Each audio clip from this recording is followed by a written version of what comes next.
una clase bien facilita, bien bonita, bien didáctica.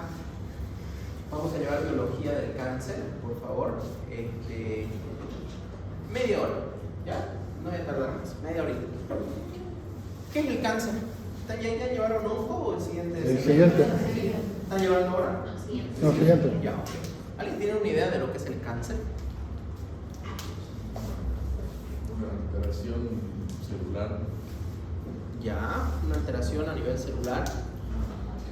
Hay algo que no sé si se han dado cuenta, ya vamos a casi terminar el semestre, pero siempre les hago preguntas que parecen obvias, ¿no? O sea, son preguntas media opa, parece que fueran hasta capciosas.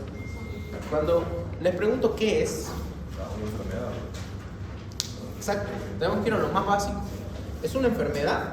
Sí, pero aquí vamos a ser un poquito más amplio, porque es un conjunto de enfermedades, ¿no? Pueden ocurrir en diferentes lugares. Ahora, ese conjunto de enfermedades, ¿a qué me va a llevar? A un desequilibrio, a un desorden a nivel celular, digamos, a un mal funcionamiento en realidad celular.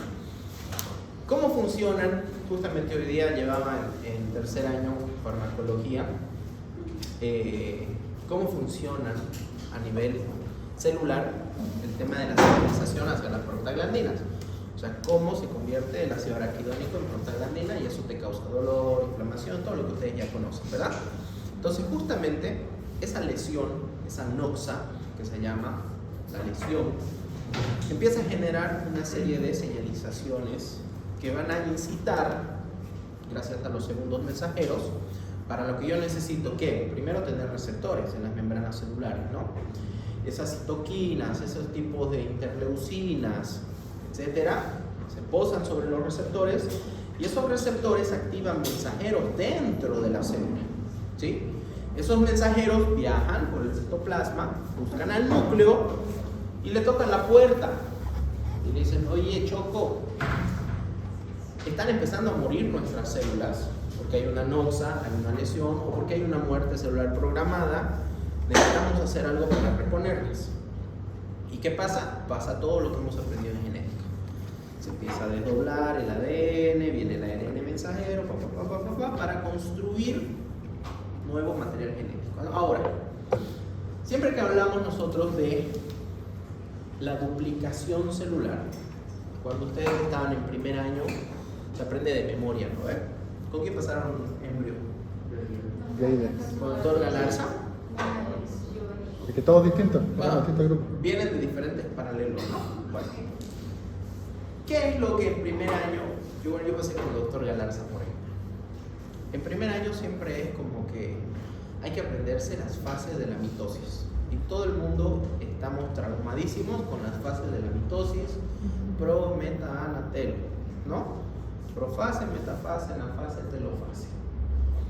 Y eso es nuestro trauma, porque tenemos que saber qué es lo que pasa en cada una de ellas, porque en alguna puede haber alguna delección, mutación, traslocaciones, y vienen las trisomías, y todo eso ya lo sabemos.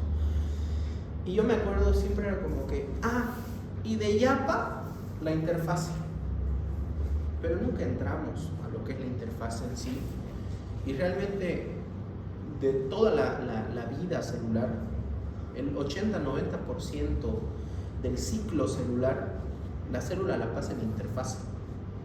Entonces, si no entendemos qué es lo que pasa acá, difícilmente ustedes van a poder entender qué es lo que pasa en el cáncer. ¿Ya? Entonces, el día de hoy vamos a aprender principalmente qué es lo que ocurre en la interfase. Y sé que parece difícil, pero es súper sencillo, así como yo se los voy a contar y explicar. Y cuando lleven onco van a ver que va a ser súper fácil. ¿Ya? Bien, mitosis o meiosis, ya sabemos si es célula diploide o célula haploide, eso el primer año se domina. Y la famosa la YAPA, que es la interfase, es el resto de todo este ciclo celular. Este ciclo celular entonces se divide en dos fases. ¿Cuál es? La fase de la división celular y la fase de la interfase. Esta interfase, a su vez, está dividida en tres partes o en tres fases. La fase G1, que tiene una subdivisión que es la G0, la fase S y la fase G2. Entonces, una vez se estimula el núcleo de la célula ingresa a la interfase a esta fase de aquí, a la G1. ¿Qué ocurre en la G1?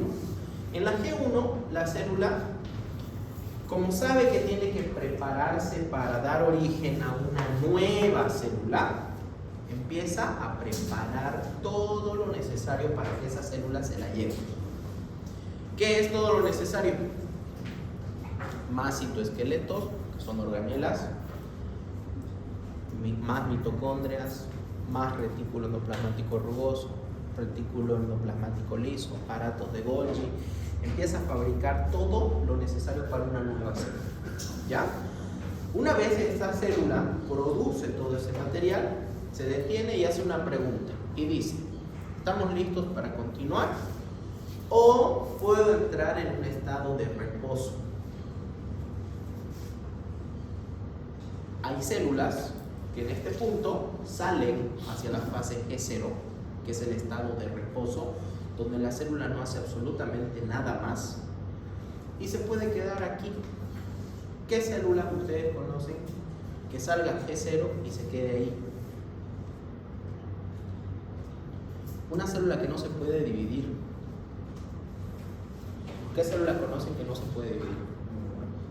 Las neuronas, las células del sistema nervioso central. La neurona hace toda esta fase G1 y de pronto decide, bueno, como ahorita no están quemando neuronas en biología molecular, me voy a ir a una fase G0, pero no vuelve a salir, se queda aquí, ¿sí? Por eso no puede entrar a la fase S ni a la G2 y llegar nuevamente a la mitosis, no puede dividirse. Hay otras células que sí, por ejemplo las células cardíacas, salen a G0, pero ellas dicen: musculatura, tenemos que crecer porque hay un proceso fisiológico anómalo. ¡Pum! Volvemos a G1 y continuamos nuestro proceso. ¿Ok? Entonces, la principal célula que se va a quedar aquí en G0, neurona. Eso para que se acuerden, ¿ya?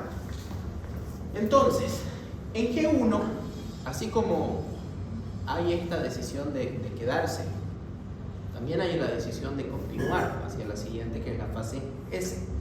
¿Quién determina si pasa o no pasa? Aquí aparecen estos señores de acá: ciclinas y CDKs. Ciclinas y CDKs. ¿Qué serán esas ciclinas y CDKs? ¿Qué piensan ustedes que son?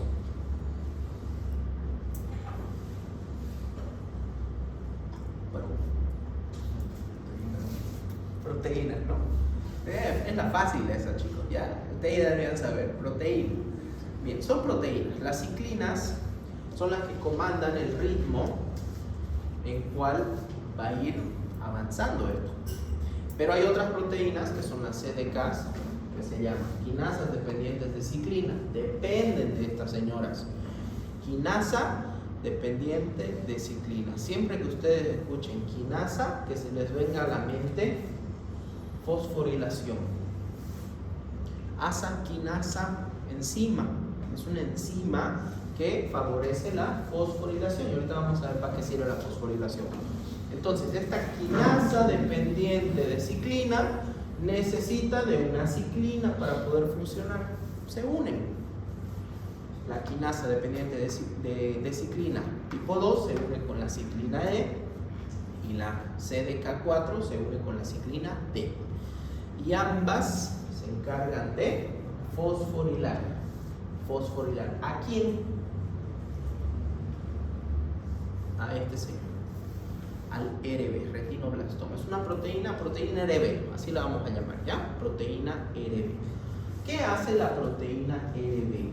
Es la que está inhibiendo que se pase hacia la fase S. Aquí les estoy poniendo, inhibe la replicación del ADN, porque la fase S es justamente si yo tengo una célula y la quiero multiplicar, hacer por 2. ¿Qué necesito? Que se lleve organelas, sí, perfecto, estoy preparando aquí, pero también necesito que se lleve la misma carga genética. Y eso ocurre en esta fase de acá, en la fase S. ¿S de qué? De síntesis. Se empieza a construir nuevo material genético, así como cuando le ponen el mechado 9x2. Se empieza a fabricar nuevo material genético idéntico. Eso ocurre acá. ¿Y quién está deteniendo este proceso? Es la proteína RB, que ahorita vamos a saber qué es en sí la RB. ¿Y quién se encarga de la fosforilación del RB? Es decir, le pone un grupo fosfato y corta su acción para que la célula de G1 pueda pasar. Son estos señores de acá. La CDK ciclina, CDK ciclina. 2 con E, 4 con D. ¿Sí? Ellas cuando se unen, inhiben al RB, por lo tanto, se deja de inhibir esta replicación de ADN y la célula tiene la capacidad de pasar a la siguiente fase. Ahora, ¿cuál es el problema aquí? El primer problema que surge: ¿qué pasa si viene una célula y no tiene lo necesario? O sea, no duplicó, por ejemplo, las mitocondrias, no duplicó retículos endoplasmáticos, ni liso ni rugoso, no duplicó el citoesqueleto. ¿Qué va a pasar aquí? Vamos a tener una célula estructuralmente no funcional. Por lo tanto, es una célula que no va a servir. Por eso este RB, la proteína RB, protege a la célula de que se formen anormalidades. Primer protector, entonces, aquí que tenemos a la proteína RB. Entonces, esta proteína RB es conocida como una proteína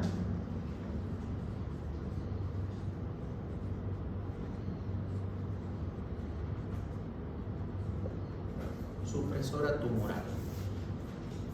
¿De dónde sale una proteína? ¿De dónde salen las proteínas? El retículo endoplasmático rugoso. Pero ¿de dónde en sí? ¿Dónde está la información para generar una proteína? ¿Dónde? ¿Dónde está la información para producir cualquier cosa? Y un segmento del ADN, ¿cómo se llama?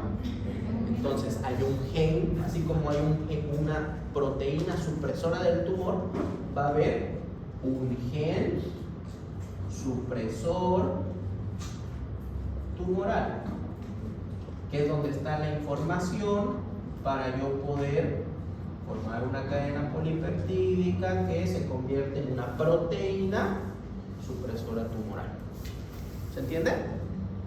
Es una proteína, entonces tiene que venir la información de algún espacio, de algún gen supresor, ¿no? Entonces aquí tenemos un primer freno, un primer stop para el paso de G1 a S.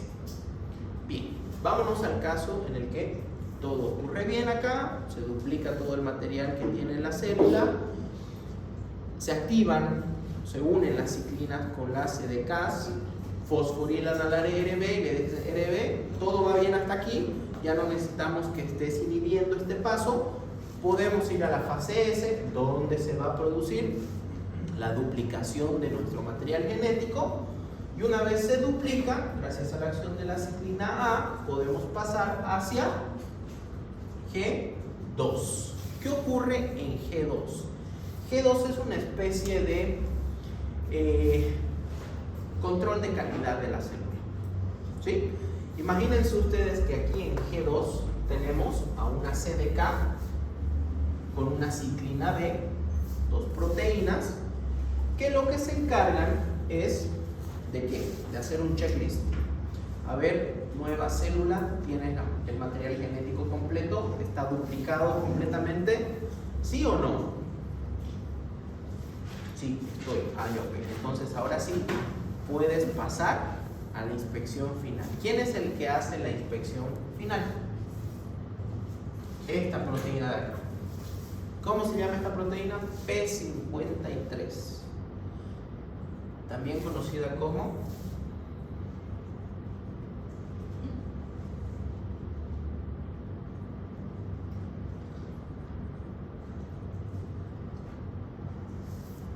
esa es la proteína P53, guardián del genoma, así se llama. ¿Sí? Esta proteína P53 va a ser la encargada de determinar si esta ciclina y la CDK pueden permitir que se pase hacia la mitosis. Por eso lleva este nombre, porque si hubo algún error acá en el proceso de replicación o de duplicación del material genético, si hubo algún error, esta proteína va a decirle: miren jóvenes, ustedes llegaron a G2, pero no están preparados, entonces volvemos acá. Y nuevamente se va a tener que rehacer todo esto, ¿sí? Para nuevamente ir a presentarse hacia G2 y determinar si ahora sí está correctamente.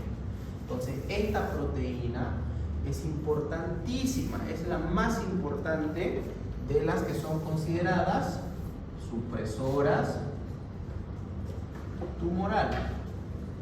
¿Ok?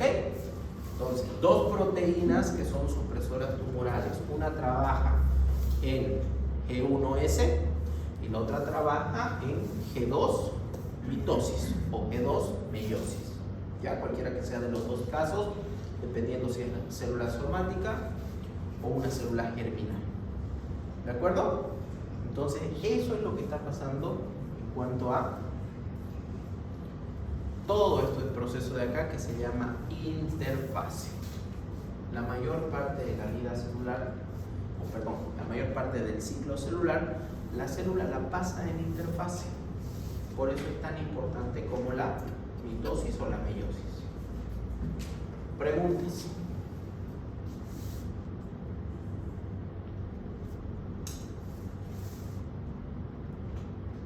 Bien, entonces. Y eso es en todas las células, ¿no? En todas las células, sí. ¿Qué pasa si yo tengo un gen, por ejemplo, que esté dañado, como les puse algún ejemplo en el examen, no sé si aquí o en el otro paralelo?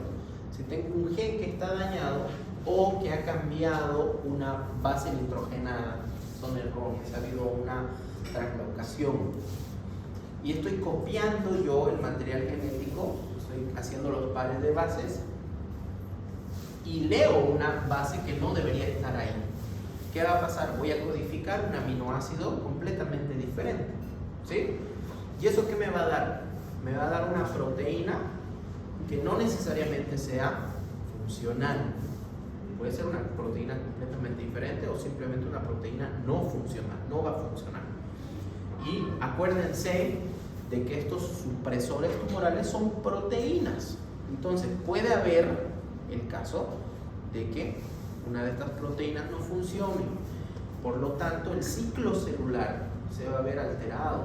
O sea, vamos a tener una célula que está empezando a fabricar, no pasa por control de calidad, y cuando no pasa por control de calidad, en la siguiente duplicación de la misma célula va a tener más errores y va a haber más errores y más errores. Ustedes no quiero que se vean con el concepto de que esto ocurre una vez cada tanto. Esto está ocurriendo en este mismo momento mientras todos ustedes están sentaditos aquí una hora y media, a veces clase de 3 horas. Bueno, las células de las nalgas están sufriendo replicación constantemente. ¿Por qué? Porque hay un estímulo, hay una noxa, ¿no ve? ¿Quién no se adormece de estar sentado todo el rato? ¿Qué otra noxa conocen que pueda estar afectando contra ustedes aquí mismo, ahora?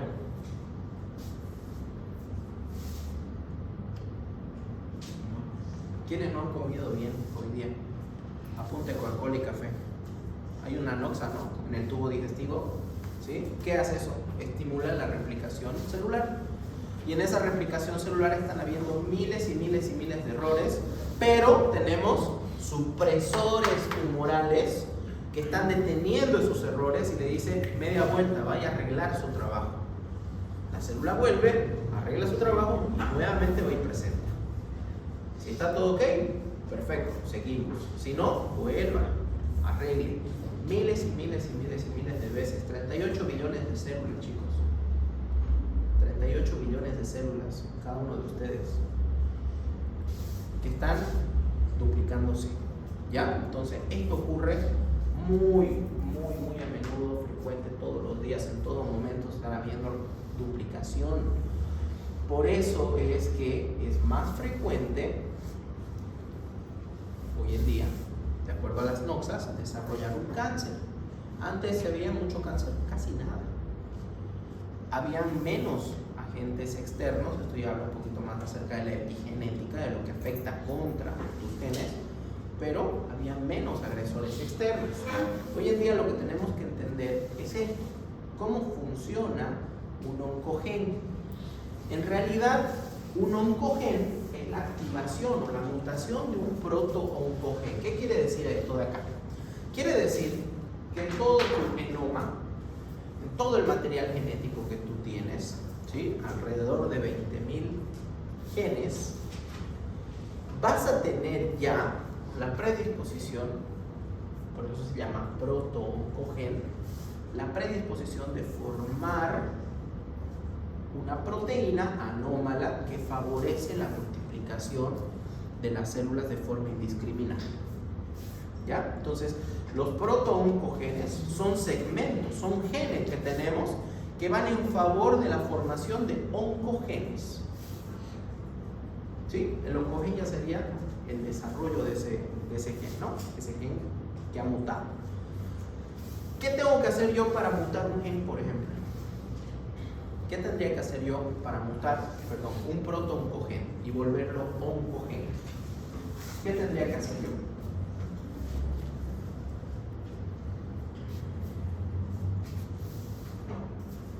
Llevaron el año pasado cirugía, ¿no? ¿Vieron patología de esófago? Sí, esófago de Barrett, ¿se acuerdan? ¿Qué es el esófago de Barrett? Es una lesión metaplásica. Meta a través de movimiento. Plasia, el revestimiento del estómago empieza a ir hacia el revestimiento del esófago. El esófago debería ser epitelio plano, estratificado, levemente queratinizado. El estómago es epitelio cilíndrico simple. Y empiezan a aparecer células de la mucosa gástrica, el esófago. Eso es una metaplasia. ¿Y eso qué hace?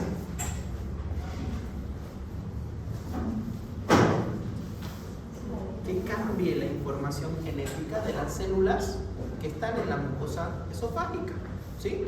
Ha habido un cambio porque ellas ahora tienen que producir células cúbicas para defenderse o para estar en sintonía con el ácido clorhídrico, ¿no? Entonces hay un estímulo que es mecánico al principio, luego es químico con el ácido clorhídrico, y eso genera un cambio donde en la información genética de las células epiteliales del esófago. Y ese cambio hace mutaciones de estos proto-oncogenes para hacer de que se activen los oncogenes. Y eso es lo que te lleva a la inducción de la formación de tumores, por ejemplo, en el tubo digestivo, en este caso en el esófago. Radiación ultravioleta, los que les gusta exponerse mucho a la luz del sol. ¿Qué pasa? Ustedes saben de que los queratinocitos son las células más abundantes de la piel, ¿sí? Y estos queratinocitos están en relación de 1 a 36 con los melanocitos, que son los que producen el pigmento de la piel. Pero en realidad, ¿para qué sirve el pigmento de la piel? La melanina, ¿para qué sirve? ¿Ustedes saben? A ciencia cierta, ¿sí? ¿Cuál es su principal función? La principal función que tiene ese pigmento es ingresar al queratinocito y posarse alrededor de su núcleo. Los queratinocitos están felices de la vida y el pigmento ingresa y empieza a posarse acá.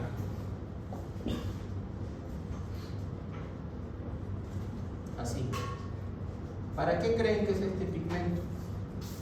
Para proteger de la radiación ultravioleta. ¿Quién? El núcleo. ¿Qué hay en el núcleo? Su información genética.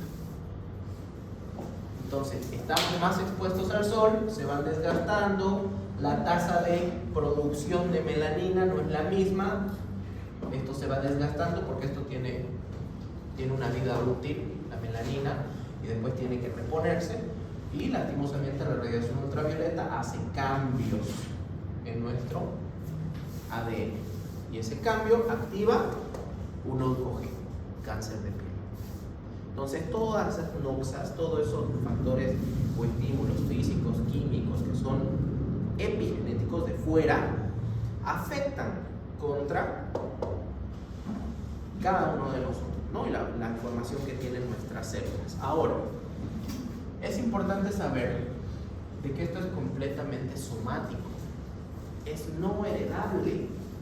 ¿Por qué? Porque si mi mamá o mi papá tiene algún tipo de estas mutaciones, se expresó, fue porque él en su tiempo se expuso al sol. Yo no. ¿Me entienden?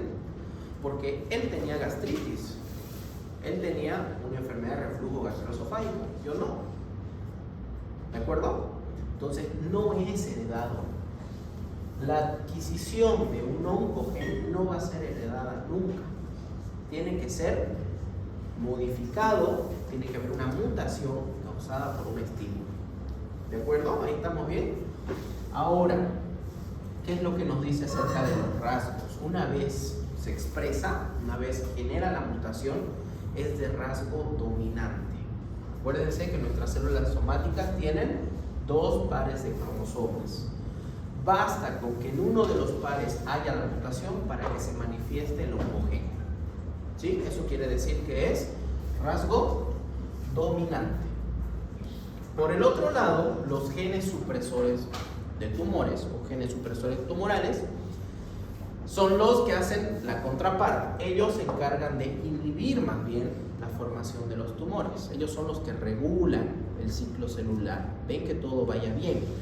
Estos, aquí tenemos el P53, aquí hay un error de typeo, la P53, que era el que hablamos, el guardián del genoma. Tenemos al BRCA, Breast Cancer. BRCA es el gen supresor de los tumores de cáncer. Tenemos al RB, que es el retinoblastoma, APC, NF, otro tipo de genes supresores tumorales. Ellos lo que quieren hacer es que no crezcan los tumores. Ahora, hay una teoría de doble impacto. Los genes supresores tumorales pueden ser somáticos y heredados. ¿Qué quiere decir eso? Que yo en algún punto puedo generar una mutación que dañe ese gen que va a producir una proteína supresora de tumoral, o mamá, papá pueden pasar en uno de sus cromosomas ya la mutación hecha, lista. Entonces, aquí sí, si mamá, cáncer de mama, por ejemplo, pero causada por una alteración en un supresor tumoral, sí es probable que las hijas, incluso los varones hacemos igual cáncer de mama, ¿no? ¿Sabían, no? Bien, entonces puede expresarse. ¿Qué es lo bueno acá? Es de rasgo recesivo. Entonces, si tenemos un cromosoma con la mutación que te genera una proteína insuficiente, una proteína supresora tumoral, la otra va a cumplir la función de formarla y que sea eficiente. Esa es la buena noticia. ¿De acuerdo? Entonces, bajo el mismo ejemplo, cáncer de mama, marcador de cáncer de mama, HER2. En este caso, yo sí tengo que estudiar a los que vienen abajo. En este caso, no es necesario, porque esta mutación se queda en la persona. ¿De acuerdo? Entonces, eso es lo que tengo que yo entender de estos dos conceptos, oncogen y gen supresor tumoral. Bueno, miren. ¿Podemos explicar la teoría del doble impacto? La teoría del doble impacto, ya. ¿Qué quiere decir eso? Estamos hablando de genes, ¿no? Genes supresores tumorales. Entonces, yo para producir una proteína supresora tumoral necesito una información genética. Esa información genética me la puede haber pasado ya errada algún predecesor, madre, padre, eso sería heredado. Y somático, yo haciendo algo, por ejemplo, exponiéndome a radiación, puedo hacer una modificación en el gen y eso sería somático, o sea que es producido por un factor epigenético en la persona puntualmente. ¿Sí? Esa es la diferencia entre uno y otro, y esa es la teoría del doble impacto que no ocurre en el oncogen. En el oncogen netamente es somático, es no heredado, o sea, es epigenética pura. Para que tú puedas mutar un protooncogen que ya lo tienes, necesitas algún estímulo externo, ¿no? Para poder desarrollarlo. Entonces, la teoría del doble impacto es la que se correlaciona con el síndrome de Lee-Fraumeni. ¿Perdón? El síndrome de Lee-Fraumeni. No he escuchado sobre eso. A ver. Explícalo un poquito. Es cuando se muta la germina. Ya. Y la segunda sí o sí tiene que ser la somática, porque sin doble impacto. Porque es recesivo. Somática. Porque es recesivo, ¿no? Pero O sea, hay. Es un signo exclusivo del doble impacto. Claro, porque tiene que ocurrir sí o sí una heredada y la otra tiene que ser modificada epigenéticamente. En realidad, ¿qué es lo que pasa aquí? Si nosotros nos ponemos a pensar, ¿qué preferirían ustedes en un paciente? ¿Mutación de oncogen o mutación de gen supresor? A ver, ¿qué opinan ustedes? Supresor, necesito En cambio, este es dominante, ¿no? ¿Qué es lo que nos dice a mí? O sea, en esta teoría del doble impacto, está bien, ok. Heredado, la mamá nos va a heredar uno de los cromosomas, pero el otro está funcional. Ahora, ¿qué pasa si en ese otro funcional hacemos una modificación epigenética? Ahí sí tenemos dos que sí están expresando una anomalía en el gen supresor tumoral. Ahí sí, digamos, podría ocurrir, porque es menos probable de que mamá y papá, ambos, pasen, justamente los dos tenían mutado el gen supresor tumoral. Es menos probable, ¿no? Más probable es eso, que haya un cambio epigenético. Epigenética sí no, ¿eh? Les expliqué lo que quiere decir epigenética. Epigenética es todo aquello que vaya a modificar tus genes, pero que sea estímulos externos al cuerpo. ¿Sí?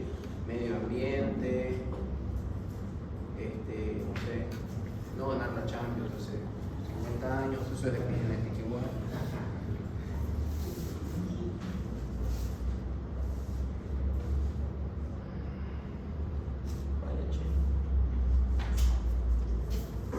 Bien, entonces, ¿cómo empieza el viaje de esta no tan querida célula cancerígena?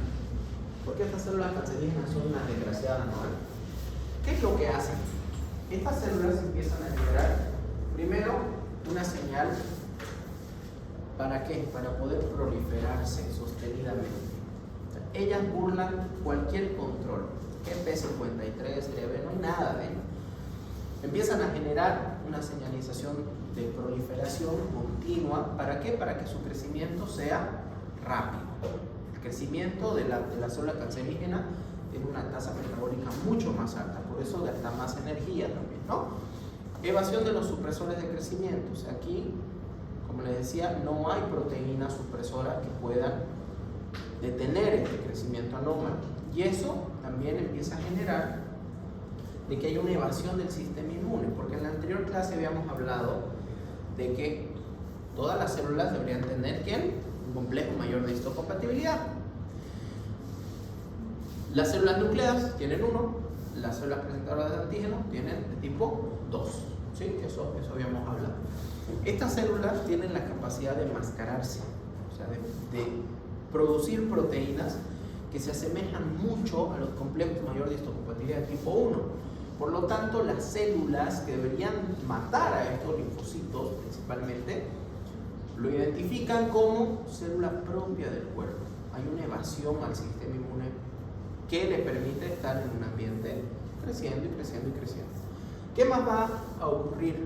Como estoy yo en ese crecimiento digamos que sostenido, proliferativo, engaño al sistema inmune, evitan apoptosis, ¿sí? Vamos a ver también de que empieza a replicarse de forma indiscriminada. ¿Y qué se replica? Ya vimos en la parte de la interfase, principalmente la información genética. En la fase S empiezo a duplicar el ADN, pero ¿qué pasa cuando no me tomo el tiempo de analizar si el ADN está correcto?